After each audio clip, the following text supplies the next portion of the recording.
But there's so much opportunity, and that's why I love it. And there's so many people that are just overwhelmed with organization and don't even know where to begin.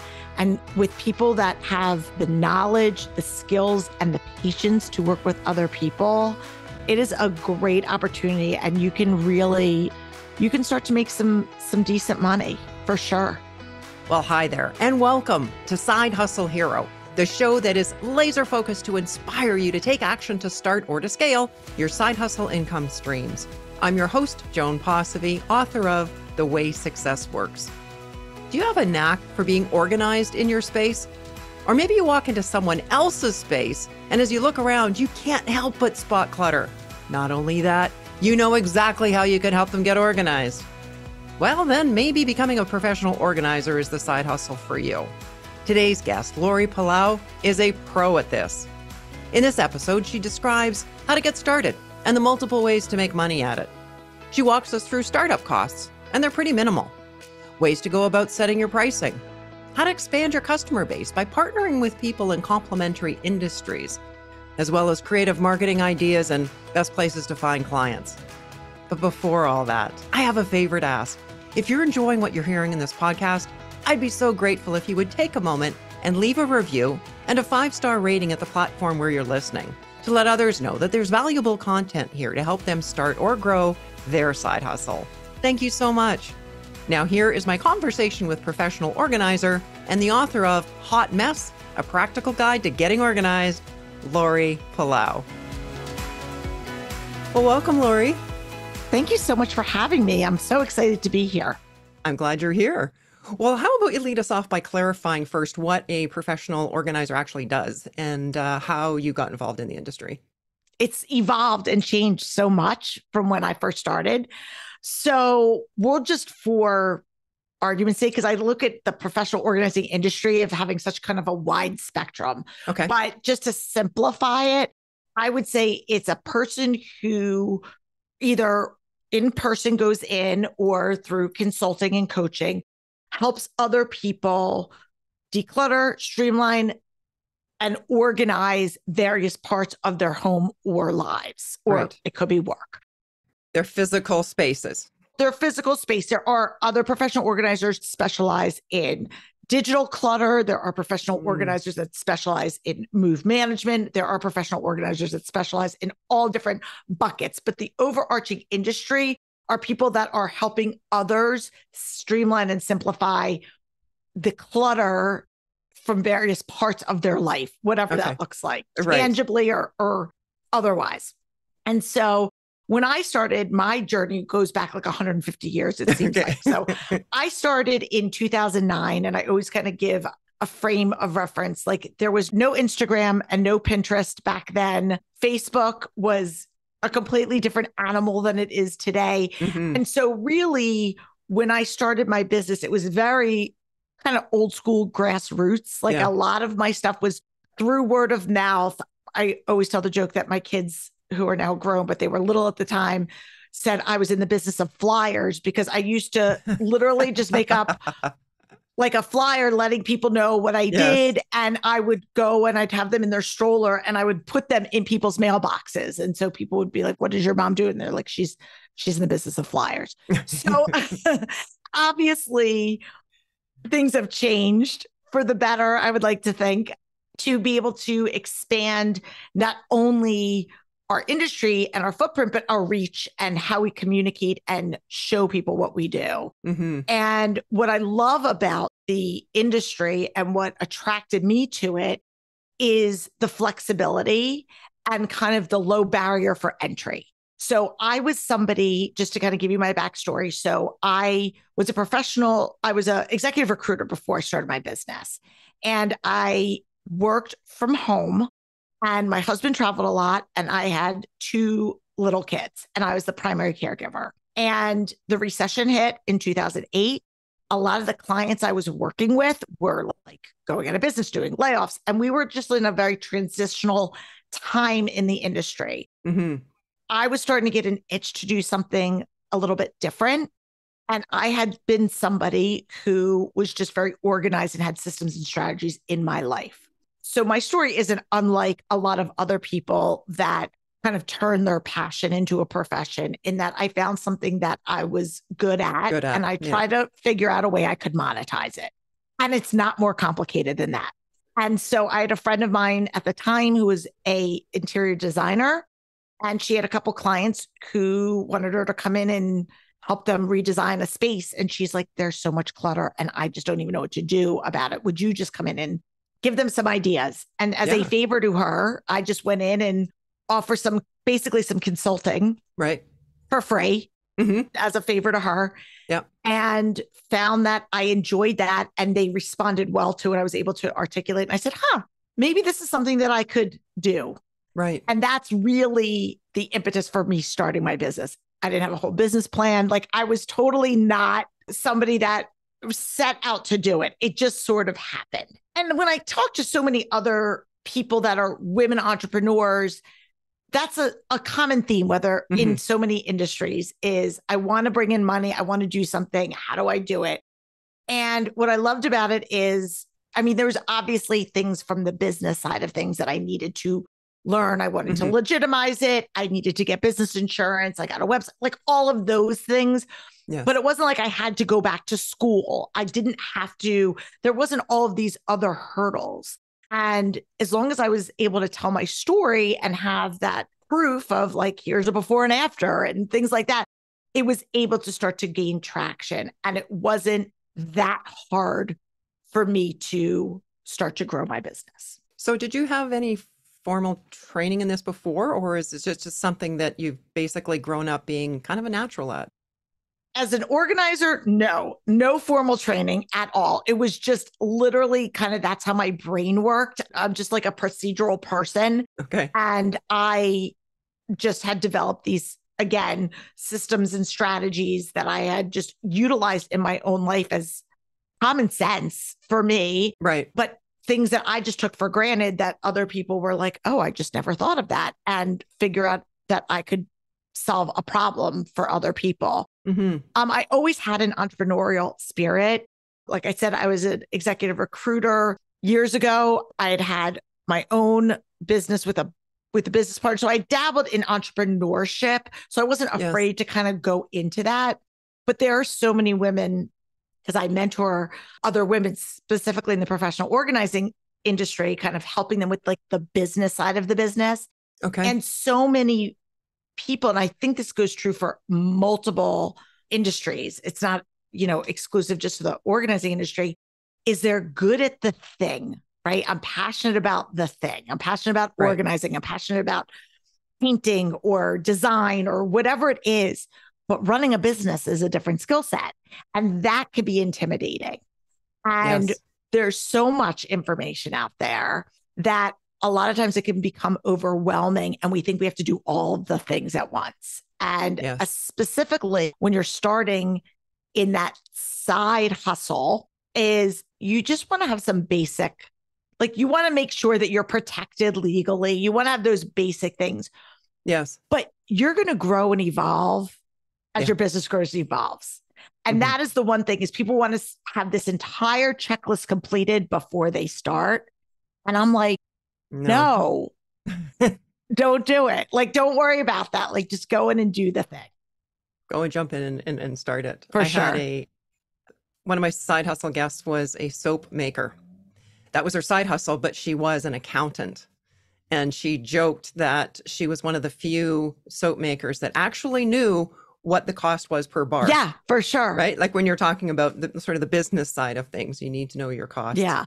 And again, and there's so many different areas. I come from a perspective of always being in a service-based business. So I was always selling service. So the things that I was almost kind of selling the invisible. I was selling concepts of how can I make your life better? Even when I was recruiting, it was still tangible. I was selling, somebody's talents and gifts to be able to do that, which is a little bit different than what you would need if you were like starting a soap business as a side hustle. There's obviously startup costs and inventory. And that's the other thing is, there was a low barrier of entry, low barrier of entry in a service-based business like mine, that it wasn't like, if this doesn't work, or I thought I would like this, and I found, I like organizing for myself, and once I found out I have to like organizing for other people is a little bit different. I don't like that. Yes. You're not like stuck with tons and tons of inventory and things like that. So that was another very attractive thing in my field for, why a lot of people get interested. Do you know people now that are doing this as a side hustle? Oh my gosh, so many people. Yeah. I know so many people. And so like I have a community of professional organizers because I obviously am in one geographic spot. And I decided years ago that you can go multiple different ways if you want to grow a business, and you can either expand and hire people and lots of teams, or you can figure out different revenue streams. And so for me, I didn't want to necessarily manage a lot of people, but I did want to have connection points. And so like through my podcast, I get a lot of people that are like, I live in such and such a city. Do you know anybody? And I was like, I need people. So that's how my partner program started.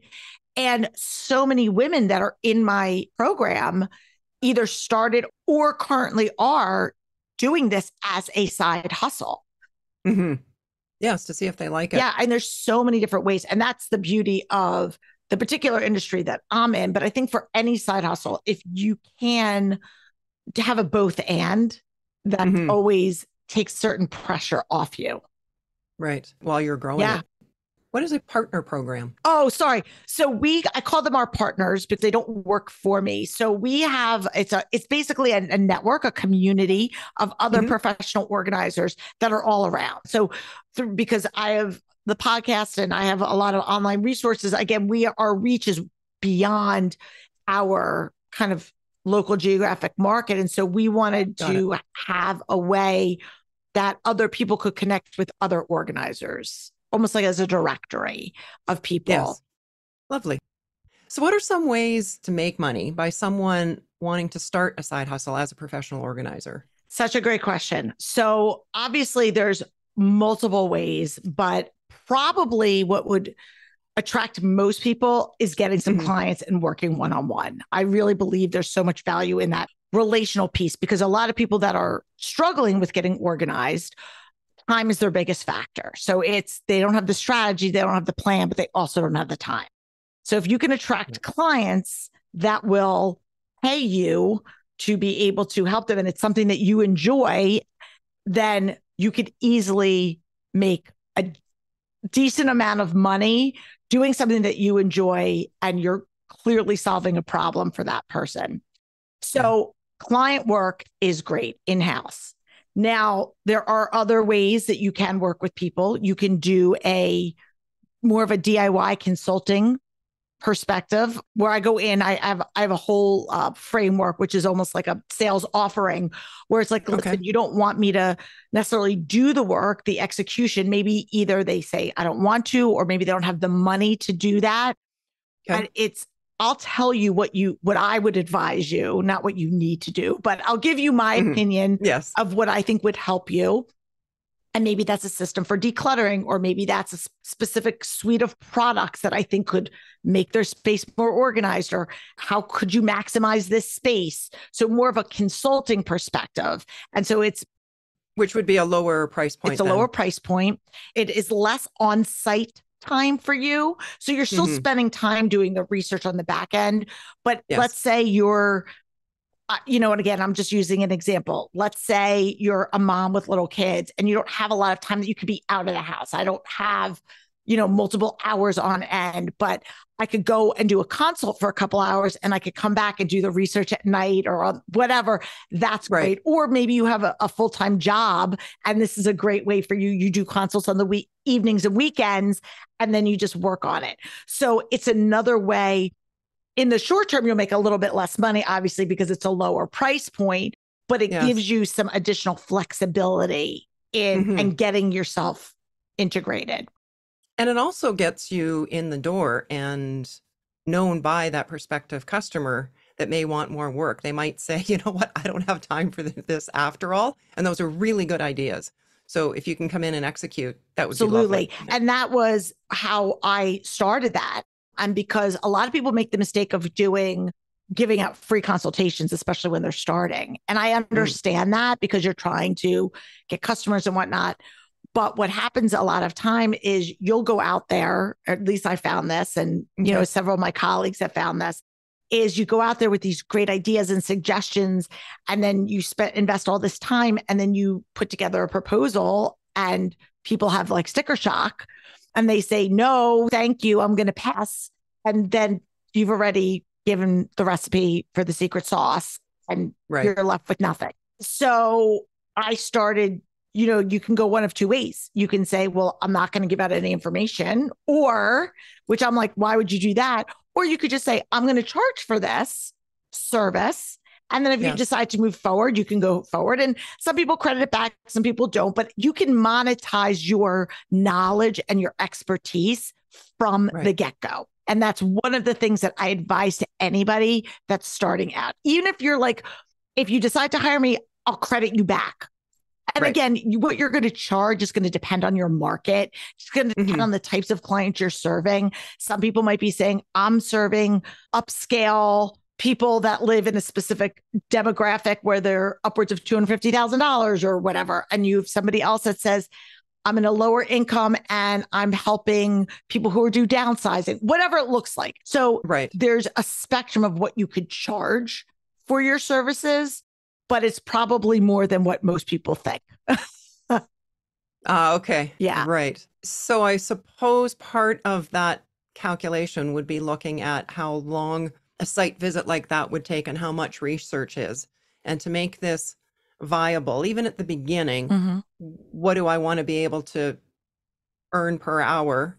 Yeah. So use that as kind of a starting point to figure out what that fee is going to be. Absolutely. And I basically just kind of use a formula, and it's a loose formula. Again, I'm not the accountant. So there's a couple of ways you can approach it of like, what is it worth it for me to go out there and invest my time and experience? Now, again, your research is probably going to take you longer out of the beginning, because especially if it's something that you haven't done for other people, there's going to be that learning curve. So you're going to be using this as some kind of market research as you're going out. And to start, what I would say is, if you're saying, listen, I would like to bring in, and I'm just going to make up a number, I like to bring in $1,000 a month, right? An extra $1,000 a month. That would really help. And that could mean I'm going to help go on vacation. I'm going to pay for some bills. I'm going to, this is going to pay for my kids' activities, whatever that looks like. $1,000 a month. Okay. So how many days? So I look at that as my goal. And I say, realistically, how many hours can I spend and dedicate to this business? Because for some people, a side hustle could be 5 hours. For somebody else, a side hustle could be 20 hours. So I think you need to look at, what is my time that I'm able to invest in this? And if you're like, listen, I've got about 10 hours a week that I can dedicate to this.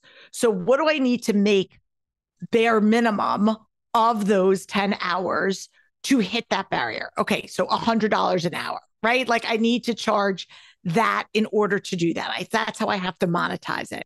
And again, this is like super rough, very but I'm saying this because you don't have to overcomplicate it. You can just look at, I've had conversations with people that are like, can I make $50,000 a year being a professional organizer? And I'm like, absolutely. You absolutely can. However, how much do you want to work? How much are you going to charge? If you're working, and I work in what I call session blocks, right? So a session block is like how long you're on site. I won't do anything for, a normal standard session for me is like 4 to 5 hours. I find that after that, people start to lose steam. My team starts to lose steam. So that's what we work. And that's kind of our sweet spot. You start getting into the groove. I won't do anything less than a 2-hour session block. Like, I'm not going over somebody's house for an hour. That's not a waste of, that's not a good use of time. But if I have people that are like, okay, I'm doing 3 hours and I'm not making enough money, I'm like, okay, well, are you in a position that you could add an extra hour? Because if you add an extra hour to each session and you're doing 3 sessions a week, that's 3 extra hours of work a week. That's a $300 a week raise. Do you know what I mean? Yes. So we just kind of play around with what that looks like, and that'll help you determine what you are comfortable charging. And then as far as an hourly rate, there's going to be so many factors involved there. It could be anywhere from like 40 or $50 an hour to A couple of hundred? Yeah, absolutely. And I think I would advise anybody that's starting out in this industry to not charge less than $50 an hour. Now, I'm sure there's some exception to the rule somewhere in some rural place where people are like, and your cost of living is different. But as a general rule, I would not charge less than $50 an hour. You are doing yourself a disservice, and you're probably not going to be attracting the clients that you want. And I said this from the get-go, this is at the end of the day, a luxury service that you're hiring somebody to come in and do this for you or do this with you and share their expertise. It's like hiring a personal trainer. We can all benefit. I don't know anybody that probably couldn't benefit from a personal trainer, but at the end of the day, it's a luxury to have that one-on-one attention. And it's the same with the professional organizer. So in my industry, you are looking to attract. Now, you always have the opportunity to make an exception if you have somebody that is a single mom and she fell in hard times, or somebody that's got an illness and you want to donate your time or give them a discount. That's the beauty of it being your business, is you can make those exceptions. But if you set the bar so low, you're going to be attracting people that aren't going to really be helping you to reach your goal and make this side hustle worthwhile for you from the monetary perspective. Yeah, and you might get frustrated and this is just too much work. Absolutely. Absolutely. I have certain kind of like formulas for when you're doing like the consulting, like the DIY, I charge a little bit more. So let's just say you were charging $50 an hour for your on-site time. If you were coming in there and you were going to do a DIY package, I wouldn't necessarily charge them $50 or $100 because you're going to be doing research on the back end. So that might be a $250 offering or whatever that looks like, depending on what you're delivering, what your deliverable is going to be for them. So basically potential income sources, then the top one would really be that client relationship, going in and either doing the work or consulting. Yes. And saying, here's my recommendation. Yeah. I mean, I think if you're starting in the industry, that is the best place to start because it gives you the practical, like tangible experience and perspective of working with clients and seeing scenarios that you probably would not have thought just within your own home. Now, again, there are and I'm a prime example of that's exactly how I started. And then from there, I started doing speaking and I did it for free. And then I started getting paid to speak. And I was blogging back in the day when blogging was like the thing. I blogged for free. And then I started working with brands and charging for my blogs, for sponsored. So there's affiliate sales. There's all these different ways that you can monetize and start to add layers into your revenue stream. And if I can just add to that. Yeah, please. I was in the self-storage business for about 18 years. And I've also been a keynote speaker for many, many years. And I thought, I don't want to do the keynote or presentations on the decluttering aspect, but what if my storage facility partnered with a good professional planner in the area and he or she did the actual presentation, but together we put on like a free information evening. Right. Because that person, as they're decluttering too, the things that they don't want to give away, they could bring to the storage facility. Now that may go against part of what you're talking about. We want to keep moving on. No. It was a way to add value to customers and give them a lot of content, or to the attendees, give them a lot of content and gain exposure to the services that we both offered. Absolutely. So there could be partnerships out there in the community. There's so many partnerships, and especially nowadays with just things like this podcast, getting your brand out there. I tell people all the time, whether you're looking at like a local networking group or going in, and I told you I was like super grassroots, but I would go in and talk to preschool moms and I'd be on the soccer, on the sidelines. Yeah. And I would just talk about it organically and find different ways that you could share your messaging and other people who you could talk to, whether it's partnering with a realtor who sees other people. How can you expand your network with other people that are in complementary industries that you can support them and they can support you, that it winds up being a value add for the potential client. Sure. I like the real estate connection because that's a valuable resource as well. So many people, when they put their places on the market, if you had a PDF or some kind of a handout that the realtor could pass along, say, here's what you need to do to absolutely. gain more from the sale. I used to also partner with realtors and say they would buy a gift certificate from me for like an hour consult, and they would buy it and give it as a gift to their person who just moved into their home, or somebody who's looking to sell a home.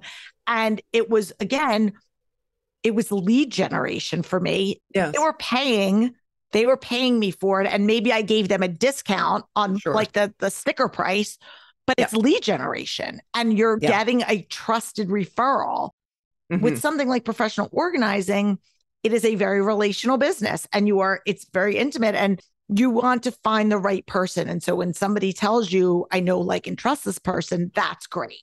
And so getting your foot in the door. And so, thinking about all these, how can I get my word out there, again, on a very grassroots budget? Because if this is a side hustle, you don't have a large marketing budget. You don't want to necessarily invest a lot of money, and you don't always have the time to do all these. There's tons of great things. Like, you're not going to hire a PR firm. You're not going to spend a lot of money on Google ads. Like, these aren't things you're going to do. You're going to get out. You're going to be looking at, how can I start to make money quickly? Right. And get those before and after pictures of your work. Yes, absolutely. Well, what are some startup costs that someone might overlook? Yeah, absolutely. Okay, so there's the kind of boring basic startup costs, which would be if you were going, again, I really caution anybody that's going into people's homes that you really need business insurance, just to protect yourself if anything were to ever go awry. And so there's if you're just starting out, you're a solo person, you're talking a couple $100 for the year. If you were going to become an LLC, if you're going to do anything there's a couple $100 of those startup costs. Building a website nowadays, it's super cheap. Like, I had to pay a whole web designer. Now you could just kind of put one up, but I wouldn't spend a lot. There's no real inventory that I wouldn't stock product. I would advise against that. Do that as needed for the client. And even if you use that as a pass through, a cost of goods. So maybe if you want to have, like, you're investing in like a label maker and some basic, like a toolbox of things that your staple things that you're going to use often. Right. But again, they should be very, very minimal. And as far as product, would that be things like storage bins? Yes, exactly. So I'm talking about, if you were talking about like a big lidded bin to store stuff, or you're going into a kitchen and you see bins and baskets of things, or drawer organizers, like you're going to go do. So a lot of times people will have, product on hand. And once you get into it, there's certain things that you'll start to realize, like, I use this as kind of like one of my staple products. So you might like buy them when they're on sale, but you're not stocking a warehouse. You're not stocking an inventory. It's so easy now, again, between Amazon and just online delivery to get stuff super quickly. And I don't want to see people investing unnecessary time and money on product. Right. And all those are there some professional organizers that lean towards affiliate marketing? There or do are. Most of them tend to not do that? There are, but here's the thing. And I actually was just talking about this in my webinar.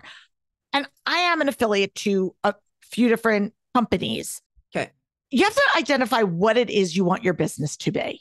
If you want to be a professional organizer and you're in it because you love organizing and you love the actual, like, rolling up your sleeves and this critical thinking of where am I going to place things, that's where you should focus how can I make money doing that? And if you want to have a little like bonus cherry on top of saying, hey, I use this particular product, or I partner with this particular closet company and I can get an extra 10% off or 20% or a kickback or whatever, there's no harm in doing that. But you have to recognize, if your sole business is, I'm going to monetize that from being an affiliate marketer, then that is your side hustle. You're working on being an influencer and making money off of that. So I don't approach, to me, anytime I make money off of my any affiliate sales, that's just gravy.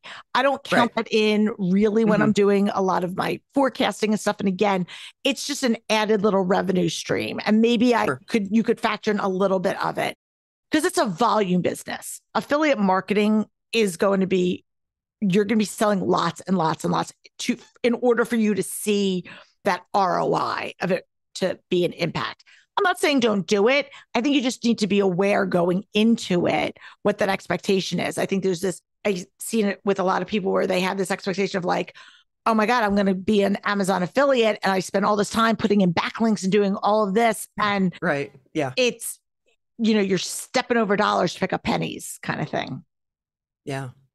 Well, what are the best ways or best places to find clients? We touched on some. Yeah. So again, I think if you're going to be starting this business, or you're probably going to be looking somewhat in a geographic market, right? So you could be saying, I'm going to do virtual coaching and I'm going to be reaching out to people.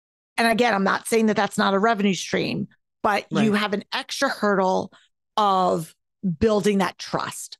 When you start with people that you know, friends, neighbors, friends of friends, you hopefully have already established some credibility. They've been to your house, they see you're organized, right? They're your neighbor and they see that your garage is organized. So you've already established that level of credibility. And so they have that know, like, and trust factor. And so your sales cycle is going to be, this is what I offer. So just being very clear. So I always tell people, start with the people that you know. And just start by having a conversation of, I'm starting this side business as doing this. And this is what I do. If you know of anybody, or if there's a specific area, if I can help you out with this, and just more telling your story. And I would do that locally in your neighborhood, your community. If there are Facebook groups or LinkedIn groups or other different community groups, a church group, wherever, to kind of just let people know that this is what you're doing and go from there. And then again, it's that asking for a referral. So you get a client and you say, if you know of it, do you know of anybody else? Or getting them to write a testimonial, or again, with social media now, you're getting their permission to post a before and after picture, or have them write an endorsement. And then that will, again, just show that credibility, and hopefully it should continue to snowball from there. Yeah. I think when you get into any business, but specifically this business, you got to remember your why. What is it that you're getting into it for? What is it that you want? Your goals are going to be your goals. Don't get hung up on what somebody else is doing. You don't know how much time they're investing. You don't know if they have people outsourcing it. At the beginning, you're wearing all the hats. You're doing the social media, you're doing your website, you're doing your invoicing, you're doing the business development, the prospecting, you're doing all the client research. All of it is on you. And it's a side hustle more than likely because you're busy with other things, whether you're busy with another career or you're busy raising a family or whatever that looks like. And so give yourself some grace. We all have a tendency to look at like somebody else's 5 years and judge that to where we are. Right. And so just incremental steps, set actionable, like very realistic goals. Like, how much you want to make a month? Well, of course, like, who wouldn't want to make $10,000, $20,000 a month, right? But realistically, what would you be happy with? And let's start there and then slowly build on that. Right. Because someone like yourself, you've been in the industry for so long now, you've grown your company revenues to 6 figures, but that's not going to happen starting out, despite what some of the social media posts say. Yes. Your revenue, the more experienced you get, the more confident, you'll continue to be able to charge more. You'll be able to command more money. You'll start to look at ways that you can work smarter.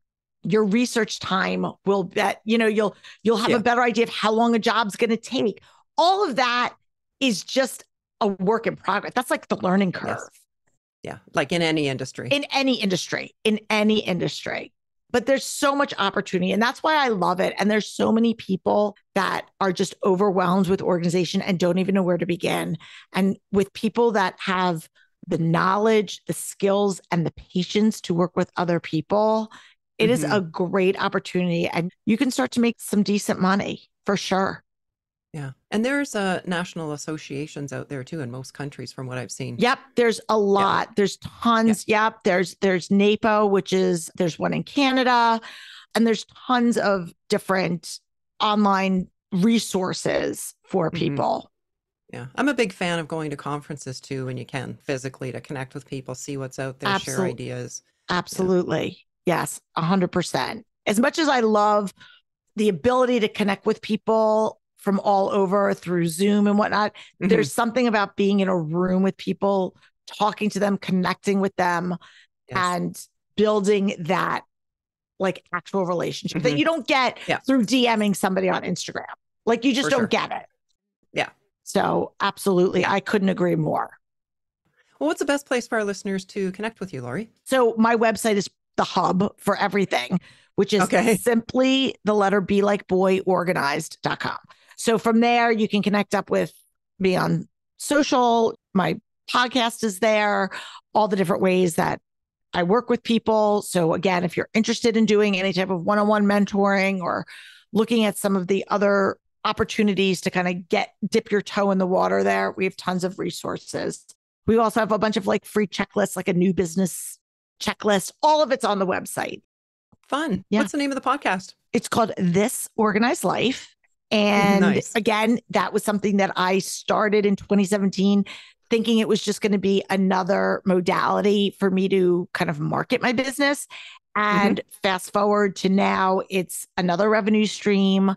I've been able to now monetize my business through the podcast. And so it has opened up a lot of other doors that I wouldn't have otherwise had. And so again, all these little kind of layers that kind of get you to where we are. Yeah. And over time, over the months, over the years, you get to add on these other aspects that just continue to help to grow the business. Absolutely. Yep. So what's your best tip to inspire others to start or grow their side hustle dream? Write down what it is that's important to you. Okay. Figure out what's your mission. What do you want to do it? Like, what's the value you want to bring? Who do you want to serve? And how can you make money doing that? Those are like that's like kind of my, there's more, but those are like my top 3 things, is sit down and think about that. Why? What is the reason I'm doing this? Who's my audience? And how can we turn this into a business? Nice. Those are great questions to ask. Thank you. Thank you so much, Laurie, for sharing what's involved in being a professional organizer, your insights in how to break into the industry, ideas to get clients, and of course, for being today's side hustle hero. Oh, thank you. It's been my pleasure. Thank you so much. Laurie talked about expanding your customer base by partnering with people in complementary industries. She used the example of realtors. I mentioned self-storage customers being complementary to professional organizers. You can utilize that concept for just about any industry that you're in. One way I used to promote my Wealth and Women Weekend Intensive was by partnering with financial advisors. Edward Jones comes to mind. How it worked was I would offer a free evening session to clients of the financial advisors, and the evening would be packed with content, lots of actionable ideas. Then at the end of the evening, they were invited to sign up for the paid weekend intensive. I really liked the model. Number 1, I was tapping into a whole new customer base. Number 2, attendees were getting an information-rich evening for free. And 3, by offering these evening previews, as I called them, attendees and I had the ability to connect. That way they could see what I had to offer and if they wanted to take a deeper dive into the material. So I knew that for those people who signed up for the weekend, it was going to be a rockin' weekend. When I owned a delicatessen, we were the first in town to offer We Make You Bake pizzas. They were a huge hit, and to help promote them, we partnered with a video store.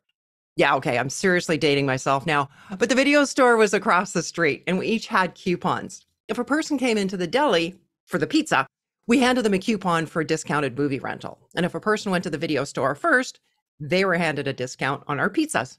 It was a real win-win-win, as it generated better sales for both of us, and the customer got a nice deal. What organizations or industries would be complementary for what you do? How could you partner with them? How could you serve their customers? Get in touch and let me know what you came up with. Well, that's a wrap for today. You'll find links to Laurie's website and the full show notes on our website, sidehustlehero.com. If you enjoyed this episode, let me know you're listening and tell me how this podcast is helping you. What areas could we do better? You can tag me or send a DM on Instagram @Joan Posivy. Thanks for listening and hustle on.